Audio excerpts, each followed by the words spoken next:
Okay, well, I'm going to go, and I don't mean to interrupt you, sir, but I have to. I'm going to just go ahead and say right now here on record, I'm appearing especially, not generally, and without a verified injured party and without proof of your assumed jurisdiction under administrative legislative statutes and or color of the law, you are violating my constitutional rights according to 42 USC 1983. And if you do not dismiss this case and you continue forward, I will be suing all of you in individual and official capacity for violation and knowingly depriving me of my constitutional rights under the color of the law.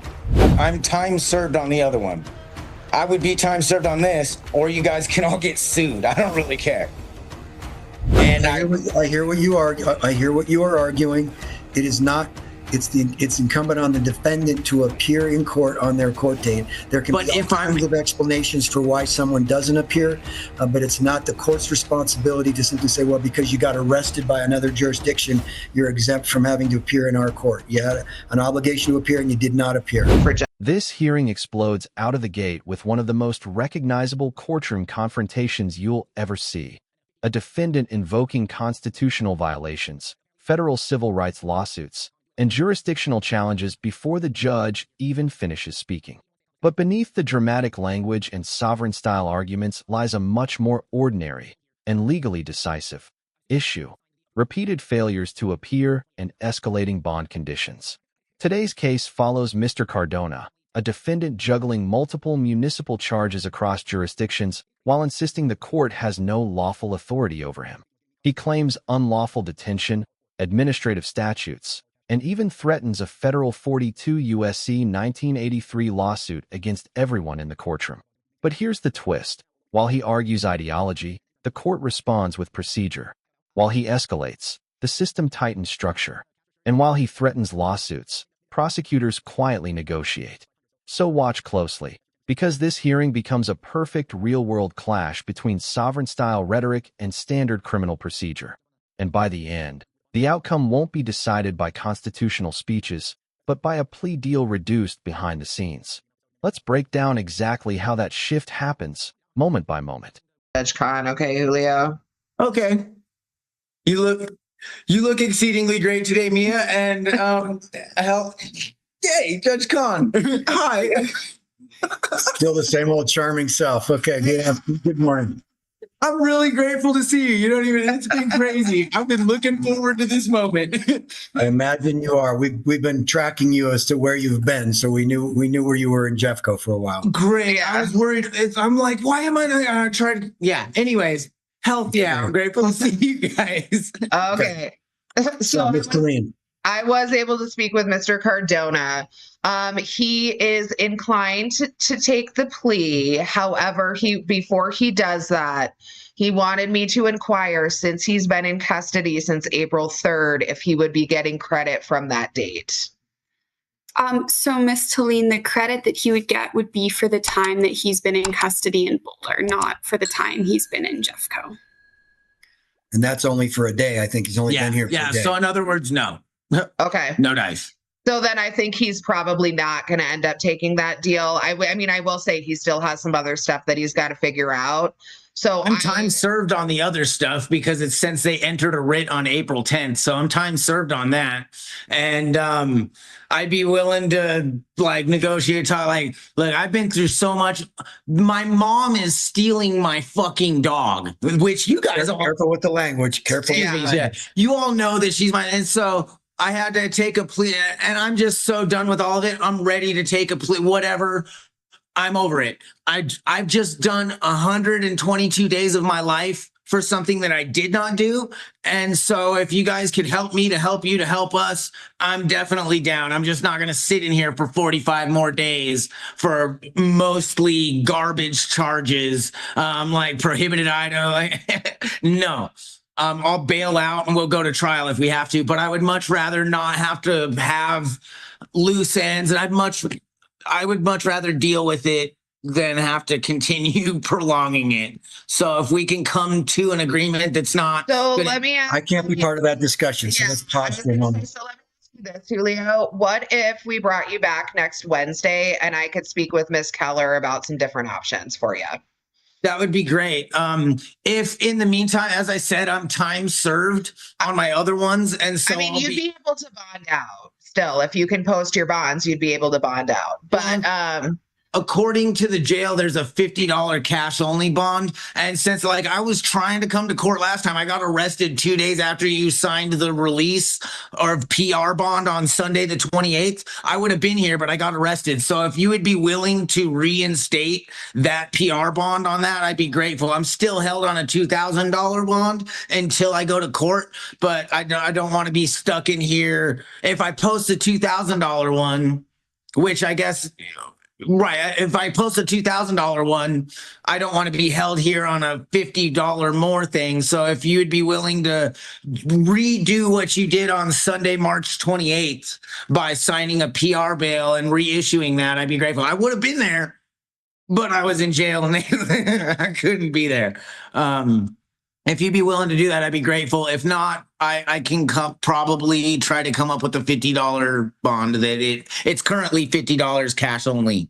Is that what they're telling you at the jail? Is that that's the only cash bond that you have to post? The others are PR bonds?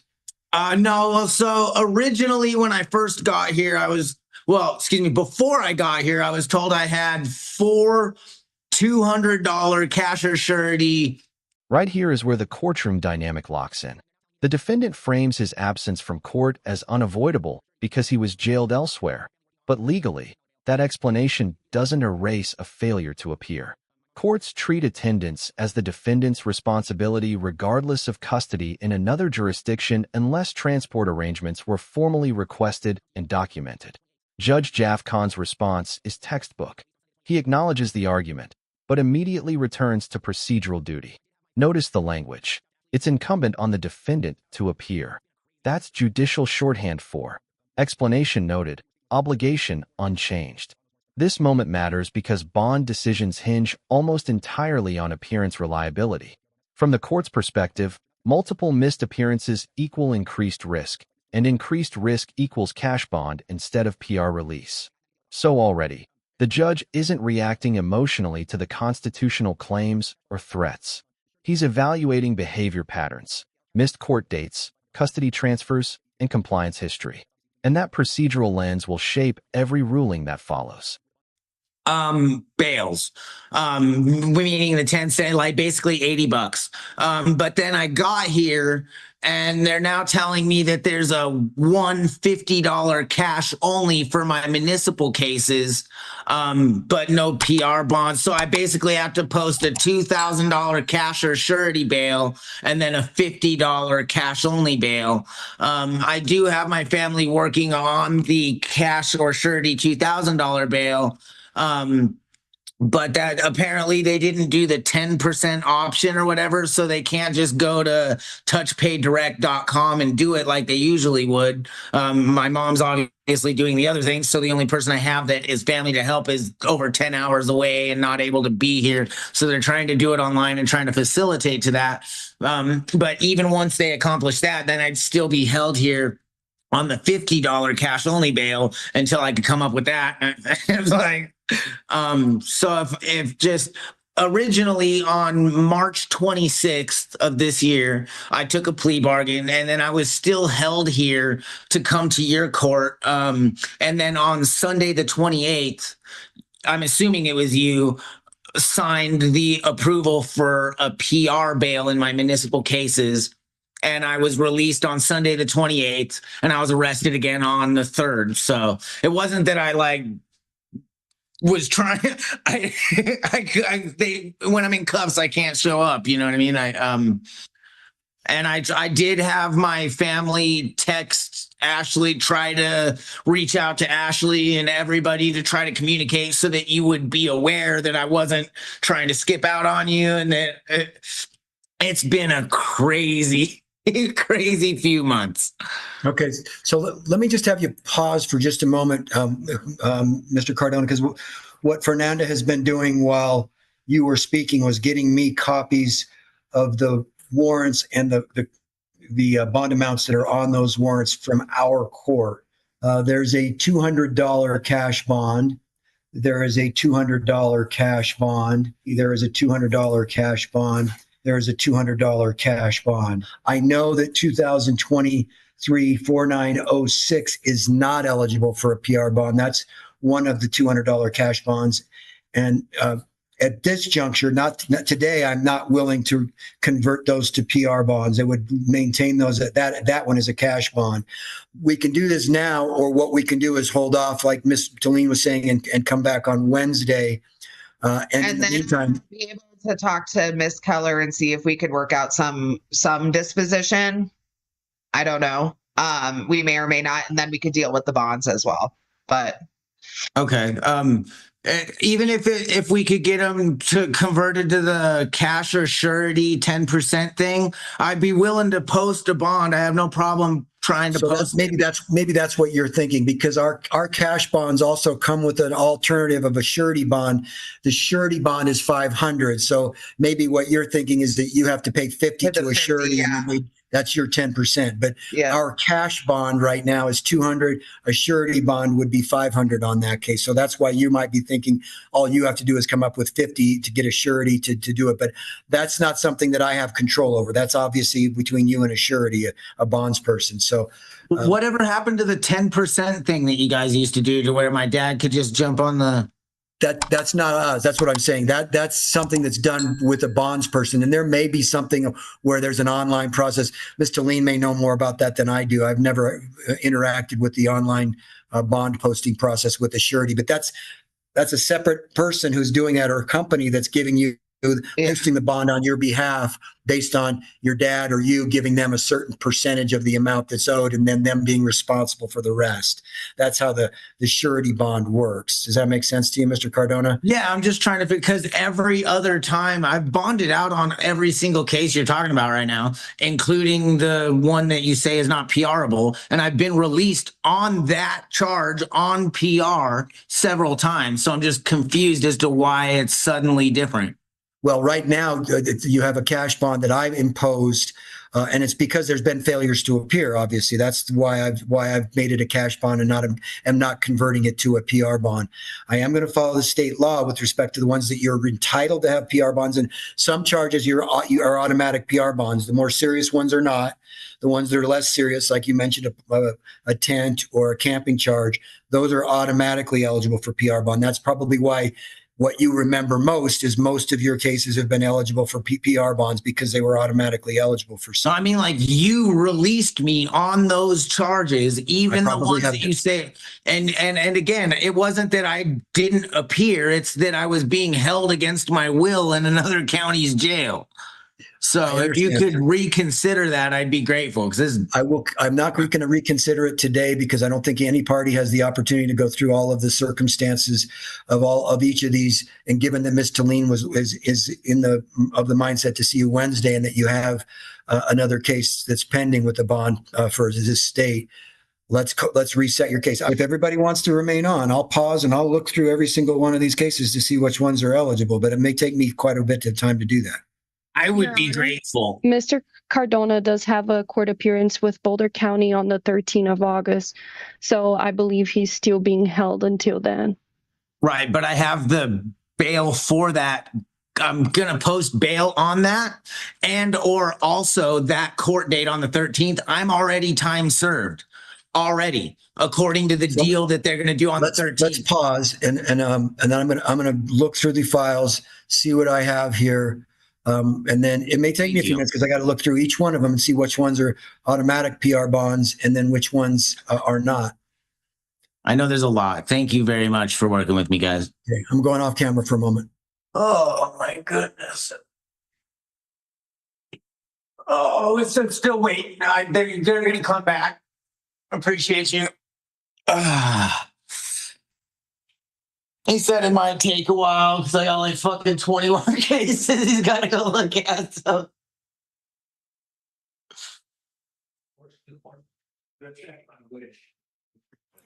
I have a quick question for Fernanda. Fernanda, the documents that you provided me, are those the only cases where we've issued warrants? There's one more case, Judge. I can say it to you. Let me know when you're ready. Go ahead. 235211 GE. Okay. That that warrant hasn't been cleared yet. The other ones Jefferson County cleared for us. Okay, thank you for that. I'll look at all. So I think it's really 5 cases that I have to look at then. That is correct. Okay, I'll be right back. I don't know if everybody can still hear me or not, but one thing that I know that I've become aware of that I wasn't prior is 90% of these charges are what's called administrative legislative statutes, which is known as color of the law, and that is illegal to practice. And if it continues forward, I will be giving statutory official notice to everybody of the 1983 federal lawsuit that I will be bringing into the court. If this court does continue forward under administrative legislative statutes without an verified injured party and under their assumed jurisdiction, I will be suing. And I will give everybody statutory notice of intent to sue both individually and to official capacity as soon as I get out. This is the escalation phase, and you can actually hear the psychological shift. Once the bond relief looks unlikely, the defendant pivots fully into sovereign-style rhetoric. Administrative statutes, color of law, verified injured party, jurisdictional proof, and notice of intent to sue. These arguments follow a recognizable pattern. They reframe prosecution as illegitimate authority rather than lawful process. Emotionally, it restores control. The speaker moves from defendant to accuser. But legally, it does the opposite. Courts interpret this as resistance rather than cooperation. And cooperation is the single biggest factor in discretionary decisions like bond modification or release conditions. Notice Judge Kahn's reaction. He doesn't debate. He doesn't engage.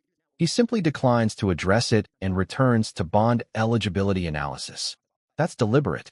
Judges avoid validating pseudo-legal claims by treating them as irrelevant to the issue before the court. So while the rhetoric sounds forceful, the practical effect is neutral at best and often negative. Or we could just settle it.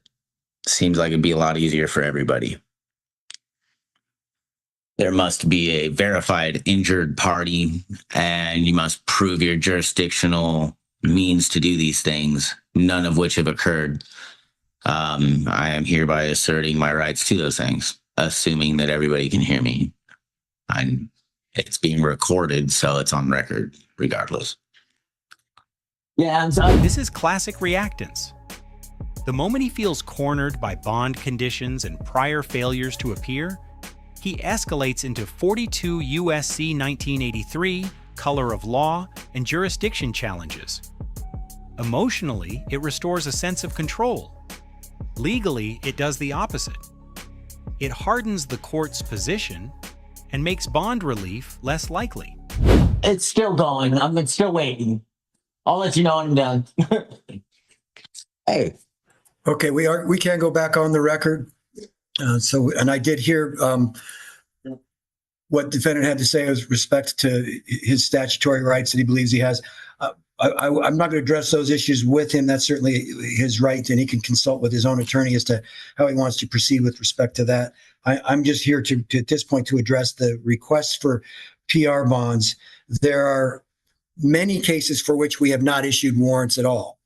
Okay. And then there are 5 cases for which warrants were issued, 4 of which were cleared by the Jefferson County Jail. One, for whatever reason, hasn't yet been cleared, but it will be cleared. Of those 5 cases, case number 2023-4906 is the most serious. It's a threatening bodily injury charge. That has a $200 cash bond or a $500 surety bond currently authorized. It does have a state counterpart. I did note that the defendant had failed to appear more than once. Many times he would call after court and get his case rescheduled, but there were 2 separate failures to appear in that particular case. And one, the most recent, was in March 11th of 2025. And then ultimately we allowed the PR bonds on those, I believe.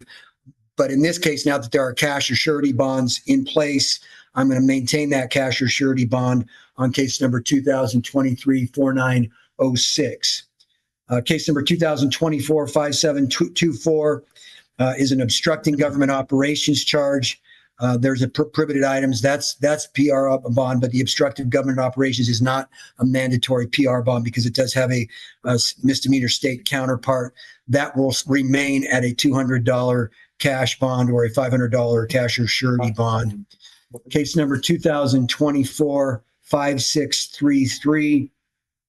This is an improper care of animals charge, which does have a misdemeanor state counterpart. That will remain at a $200 cash or $500 surety bond.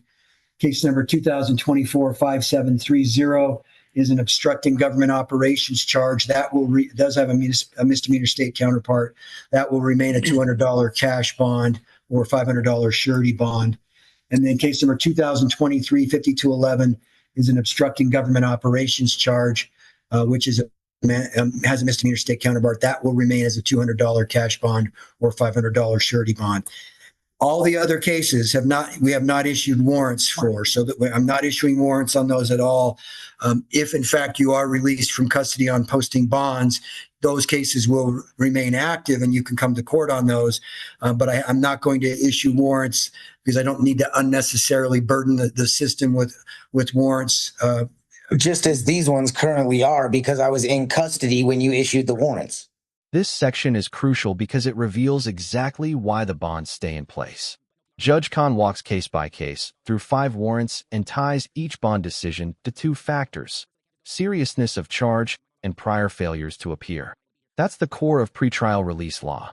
Threatening bodily injury and obstructing government operations both carry state counterparts, meaning they're not automatically eligible for PR bond.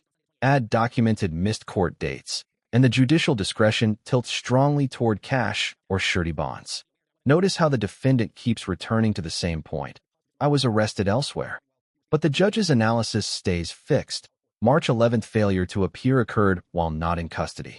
That single date anchors the entire bond structure. So at this stage, the legal trajectory is basically set. Bonds maintained, warrants justified, and no immediate release without payment. Which means the only remaining path to resolution isn't argument, it's negotiation.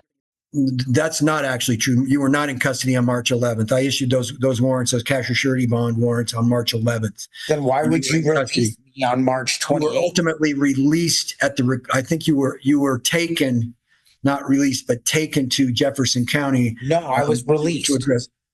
I was released.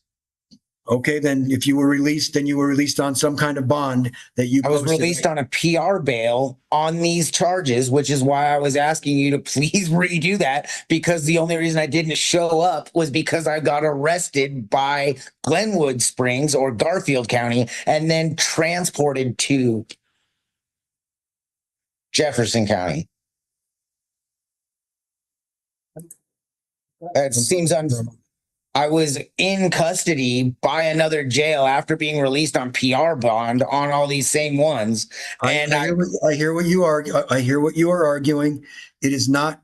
It's incumbent on the defendant to appear in court on their court date. There can be all kinds of explanations for why someone doesn't appear, but it's not the court's responsibility to simply say, well, because you got arrested by another jurisdiction, you're exempt from having to appear in our court. You had an obligation to appear and you did not appear.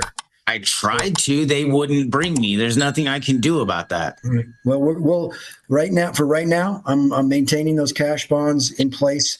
There won't be any other warrants issued on the other cases.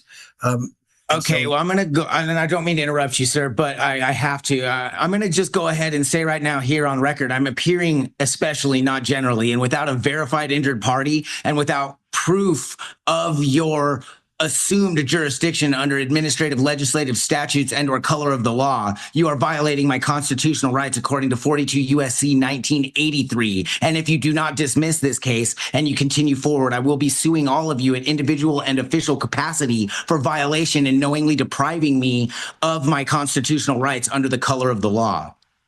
Okay. If you want to settle it, I'm down to settle it. I'm not.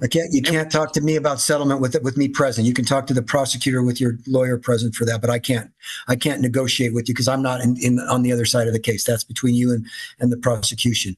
You are the judge, though, and you do have the jurisdictional ability and legislative power to dismiss this before getting sued under 42 USC 1983, which is I'm not dismissing it, nor do I believe I actually have the authority to dismiss the case where there's probable cause for the charge. All right. So, the authority to request dismissal comes from the prosecutor's office. Now, let's talk about procedural posture where we're at today. So, Ms. Talene, do you want to come back on Monday or do you want to come back on Wednesday? We can do it either way. It's up to you. Mr. Cardona, what do you want to do? I mean, Monday would obviously be the best. I'm also going to contact my other attorney, which is Catherine Spangler, to get the other court date moved up. I'm time served on the other one. I would be time served on this, or you guys can all get sued. I don't really care. But I would prefer Monday. That would be the best. But I also want to give you time. And I'm speaking like me. I'm not trying to be a hard ass. I don't care. I've been getting fucked from I've been getting screwed from every angle without just cause. I've learned a lot of my rights and I will be exercising them. But again, I would much rather not deal with the fight. Just as I know you would like to not deal with the fight, if we could please come to some form of agreement of time served I've been in jail for 122 days for something I didn't do. I'm going to pause for now. I'm going to pause now because I think you're having discussions I don't want to hear because I'm not legally allowed to hear them. So if we'll reset, let's reset for Monday. Yeah, we can reset for Monday. And if I can't do anything on Monday, we'll just reset you again. Right. So another question I have. So you said they're $500 cash, or if it's a surety, it's $500, right? That's right. And so then somebody has to pay a bondsman 10% of that? That's up to the bonds person. I can't speak for them, but a lot of times they will allow, less than the full amount in order to be responsible for the bond. But it's not something I can commit to. How many of them? There's 5 of them, or yes. Okay, what were you about to say, Ashley? Sorry. Yes, usually bondsmen charge 10% of what the bond is. Okay. So, but yeah, that's again, though, that's not something I can help you with because I'm your attorney. So you got to go through a bondsman. Right. I'm just trying to make sure I know it. Because the jail here, if I posted my $2,000 one and I gave them $50 cash, they would be releasing me. So I'm just letting everybody know that. If that's what they, if that's satisfies your bond, then talk to the jail. Or okay, yeah, I just had it written. Yeah, I just had it written down about an hour ago. So I just want to make sure that if I go pay these things, that I'm not right. So I'm just trying to work with everybody and make a winning solution for everybody. All right. Well, like I said, talk to the jail. They'll talk to you about how they could potentially get you bonded out. So okay. And let me just say that one of these bonds, 235211, is a $50 cash bond. So 4 of them are and at a $300 surety bond. So that one has a different amount on it than the other 4. The other 4 are 200 cash. This one's 50. Okay. So yeah, the jail has all of these bonds, so they know what the warrants are and what the bond amounts are. Whatever they determine for you to post to be released, they will do that and accept the payments from you as they deem appropriate, given the documentation that we've given to them. According to them, less than an hour ago, those 4 $200. So just go talk to the jail about it then and see what you can do because they have All right. Well, no, I'm just saying they have the information. There's nothing else that Judge Khan can do for you. Now it seems like it's going to be between you and the jail and potentially a bondsman. That's right. Okay. Right. We'll see you. And we'll see you on Monday. Yeah. What time do you guys know? 10:30. Okay. All right. Thank you. Have a great weekend, everybody. And see you Monday. Mia, please work with somebody. Look, lady, I'm not about. Okay, I'll talk. I'm done resisting. Another thing I wanted to say is I've been a difficult fucking prick a little bit in the past. I was going through a lot, and I'm please work with me. And I will speak with Miss Keller. Okay. Okay. Thank you. All right. Let the officer know that we're ready to go. Bye, Con. All right. Take care. You too.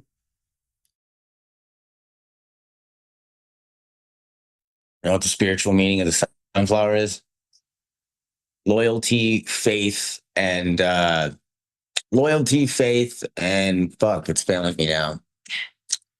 Endurance. Sorry. Huh. Awesome. Thanks for letting me know. Do you know that they all face each other on a cloudy day to bounce the resonant sunlight off the yellow face to give each other more light? That's Then on a sunny day, they're like, what a fucking concept. What if people did that? You know? Like, right. Not too surprising, unfortunately. There's more people on this one than I've ever seen for this. great. I suppose. Forgot. There's still two. They haven't done my breakout session yet, and I forgot some paperwork in my cell. Is there any chance I'd be able to run back and grab that? It's kind of important. What do you want to do? It's. I have a folder in my cell. It's got like all my notes and things with times and dates. And I forgot it. Sorry, I was in a hurry. Yeah, cool. Thank you, guys. Appreciate that. Yeah. Yes. Well, I'm unhappy. Yeah, I've really tried a lot to help him and get him to understand. Like, he's here on some pretty big bullshit. Like, it's obvious bullshit. Somebody's kind of going out of their way to fuck him over. That is not how you deal with it. I get it, because I literally am here because somebody's fucking me over. But multiple people, I guess, are fucking me over. Never seen so many great-looking DAs. Blowing my mind. Oh, damn, I'm not muted anymore. Whoops. You as well. You're also very great looking. Good morning. All right. Good morning. I am not sure which defendant we have. Can you This please is- tell me your name? This is Mr. Cardona, Your Honor. Okay. So, Mr. Cardona, this is not the first time you've been seen in the Boulder Municipal Court on these cases. So I'm not going to go through all of the charges and dates of violation. The maximum penalty for any charge in this court is a $2,650 fine or 90 days in jail or both. I know there have been ongoing discussions about disposing of your cases. Let me hear from Ms. Talene what you two have discussed today. So, Your Honor, I'm not sure if I was just speaking with Ms. Reifenberg, and the offer has changed slightly. So in the documentation that you have, I think it said 45 days. Yes. They've actually agreed to reduce that to 15. Okay. With time served. Yeah, and you will get credit for time served. So you, Mr. Cardona is going to be accepting that offer. And we can go from there. Okay, great. Is that accurate, Mr. Cardona? Yes, ma'am. Okay. So, Mr. Cardona, I have a couple of questions for your attorney, and then I will ask you how you plead, okay? Okay. Ms. Talene, can you assure me that you have advised your client of his rights, that he understands his rights, that he realizes that by pleading guilty, he's giving up his right to a trial? Yes, Mr. Cardona and I have had several conversations. I am confident that he understands his rights. Okay. Can you also represent to me that you have explained to him the elements of the offenses and the maximum penalties? Yes, Your Honor. Do you agree that there's a factual basis, or are you willing to waive a factual basis? I would waive the establishment of a factual basis. All right. And Mr. Cardona, is it your choice to plead guilty? Yes, ma'am. It seems like the better benefit for everybody involved, and absolutely. Okay. Then how do you plead to the charge of threatening bodily injury? Is he also required to plead to the dog at large charge? My understanding was that we were just doing the one guilty plea. Okay. Then how do you plead to the charge of threatening bodily injury that you were advised about the details of on a previous date? Or guilty or not guilty? Guilty. All right. I will find that your guilty plea is knowingly, intelligently, and voluntarily entered. And anything anybody wants to say further before I impose sentence? No, Your Honor. I hope. Not for me. You want to say something, Mr. Cardona? Just, I really appreciate. I hope it goes in collaboration with the deal. If the sentence is different, I hope it's not. But just I wanted to say, like I was homeless, really struggling with a lot of different things, and I'm very grateful for this deal and to be able to fix it because I've found my home, and I don't want to have fucked up things. Excuse me. I don't want to have messed up things in my home, and you guys are all my family as far as I'm concerned. So thank you for understanding and meeting me halfway. Okay. I will thank you for your remarks. I am going to impose 15 days of jail. I will give you credit for time served for any such credit that you're entitled to, and court costs are waived. The remaining charges in this case and the remaining cases are all dismissed at this time. Fantastic. All right. Thank you. All Thank right. you. You can give me a call tomorrow, okay, Mr. Cardona? Okay, and just I'm time served, right? I've done way more than 15 days on all this. You're good, Mr. Cardona. Okay. I just All right. it's been like repetitive. Okay. Thank you. Have a All great right. day, everybody. And here's the outcome that reveals everything about how courts actually function. For most of this hearing, the defendant framed himself as resisting unlawful authority, invoking constitutional violations, jurisdiction challenges, and federal civil rights lawsuits under 42 U.S.C. 1983. That rhetoric sounds powerful because it recasts prosecution as persecution. But watch what actually changed the result. Not the threats, not the jurisdiction arguments, not the promises to sue officials individually. The turning point was negotiation. Prosecutors reduced the offer from 45 days to 15. He accepted. Judge Jafcon imposed exactly that. Credit for time served erased the sentence. Remaining cases were dismissed, and court costs were waived. The system responded to procedure, not ideology. Failures to appear justified cash bonds. Sovereign-style objections didn't reduce them. If anything, they reinforced caution. The judge stayed strictly within statutory authority and refused to negotiate directly, preserving judicial neutrality. And that's the pattern we see again and again. Escalation increases friction, but cooperation inside the legal framework reduces exposure. The rhetoric makes noise, the paperwork decides outcomes. If you found this case as revealing as we did, hit that like button, share your thoughts in the comments, and don't forget to subscribe to Her Hoops for more jaw-dropping courtroom breakdowns.